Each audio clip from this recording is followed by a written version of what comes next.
Regresamos con argumentos. Gracias por seguir en sintonía. Indira Urbaneja me acompaña esta tarde. Hemos venido pues revisando algunos elementos del panorama político nacional y también otros elementos que son importantes en momentos de campañas electorales, en años preelectorales, que es el tema de la polarización. Nos hablabas también de el daño que pueden hacer las redes sociales en el contexto de un año preelectoral, cuando la discusión y el debate pues se desaparecen, no están los debates, el debate de las ideas, el debate de los argumentos, como es el nombre de este programa, sino que llegan pues los descalificativos a aquellas personas que piensan diferente o que hacen autocríticas. Me comentabas que en lo personal incluso te ha afectado esta situación, pues incluso pues los agravios son hasta tu familia, sí, que ha sufrido pues algún tipo de difamación y que incluso estás preparando un documento para denunciar a estas personas, porque eso también es un delito. Claro.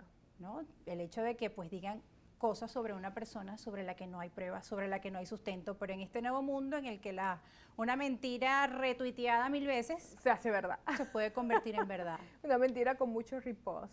Sí. Fíjate que me atacan incluso por venir a este canal, porque hay un sector de oposición pues que siente que todo el que viene aquí a Globovisión es porque tiene una tendencia pro oficialismo. Pero ese es el mundo de las etiquetas y es la simplificación de la política. Vamos a explicarle un poquito al televidente qué significa simplificar la política. Usted antes, para entrar en el ruedo político, usted tenía que leer mucho. Yo me recuerdo mi papá, que además en su región siempre fue un político de altura, un hombre de estos bien formados. Bueno, la biblioteca, mi papá, yo creo que no cabe ni un alfiler. Era un hombre que tenía que leer muchísimo para estar preparado para el debate. Y bueno, eso me lo inculcó también, el tema de que hay que leer, de que hay que formarse, de que hay que prepararse, porque cuando usted va a dar un debate, usted tiene que estar preparado para saber lo que va a responder. Hoy no. Esa cantidad de libros que antes un político se devoraba, estamos hablando gente, puede estar usted en contra o a favor de Rafael Caldera, por ejemplo, pero quién quita que era una eminencia, un hombre muy preparado, muy lúcido, porque esa clase política se preparaba para el debate. Ahora no. Yo no me imagino un debate entre Rafael Caldera y Carlos Andrés Pérez, y entonces Carlos Andrés Pérez diciéndole a alguien que dice entera, bueno, es que usted es calderista y a usted Caldera le paga. Ese es el reduccionismo que hoy vemos. Si tú dices algo que a la oposición no le agrada, entonces, ¿cuál es la simplificación?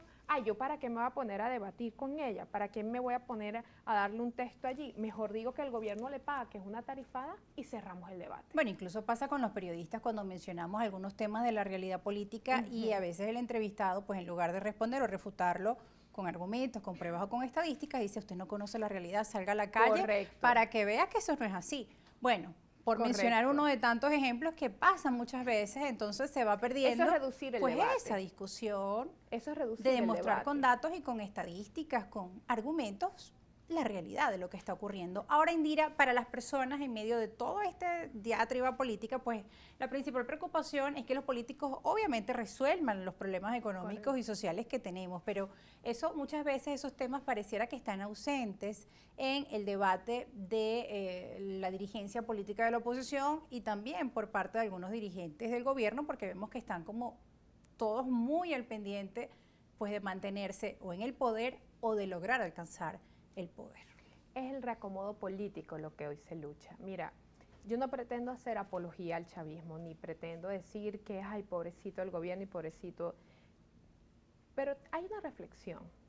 ¿Cómo se gobierna en un país donde el centro, el epicentro de toda la discusión es que el chavismo está en el poder, la oposición lo quiere sacar, el chavismo se preocupa por quedarse y la oposición por sacarlo? Entonces, ese es el epicentro. El epicentro no es las pensiones, el epicentro no es las jubilaciones, el epicentro no es el salario, el epicentro no son las sanciones, que también nos hacen mucho daño, el epicentro no es la gente. El problema es que la clase política perdió la brújula y el centro de la discusión de ellos hoy es el reacomodo del poder. De un sector de oposición que de ser antidemocrático, un sector de oposición que pasó de pedir intervención, de pedir sanciones, de la operación Gedeón, de montar golpes de Estado, de montar magnicidio, que hoy quiere volver a la política, ahora sí creen, ahora sí son defensores de la democracia, ahora sí son defensores del voto. Yo no los voy a criticar, bienvenidos, qué bien que han vuelto y que han recapacitado y que han entendido que el camino es electoral, aunque todavía queda por ahí un electrón libre que no cree en elecciones y que está utilizando la elección primaria para su plan maléfico, porque su plan es simplemente el caos, no es democrático. Pero para seguir en la línea del tema. Por el otro lado, tienes el gobierno que intenta resistir, que eso pasa aquí en China, en Estados Unidos, en cualquier lado. O sea, vaya ahorita a Estados Unidos, intenta derrocar al presidente y ellos se van a defender. Nadie quiere soltar el poder, por favor, o si lo van a soltar cuando se da el proceso electoral, pero no antes. Entonces, la discusión es la permanencia o la salida del poder para ambos sectores. La discusión no es la gente. Y por eso entonces, cuando tú evalúas los estudios de opinión, te das cuenta que la gente se siente huérfana. Uno de los indicadores que más sale cuando haces focus group con la gente y haces encuestas es que el venezolano se siente huérfano. El venezolano siente que no lo apoyan de ningún lado y que de ningún lado le dan solución a su problema. Y eso es grave. Eso es grave porque entonces el ciudadano empieza a desconectarse de la clase política, empieza a desconectarse de la política, y eso no es sano para una democracia, porque al contrario, de hecho, eso son una de las cosas que yo reivindico de Chávez, la democracia participativa, la democracia protagónica, la necesidad de que el ciudadano sea parte de la política. Pero hoy hay apatía. La apatía tiene un argumento y una justificación, y es precisamente eso, que la gente no siente que el político le esté dando respuesta.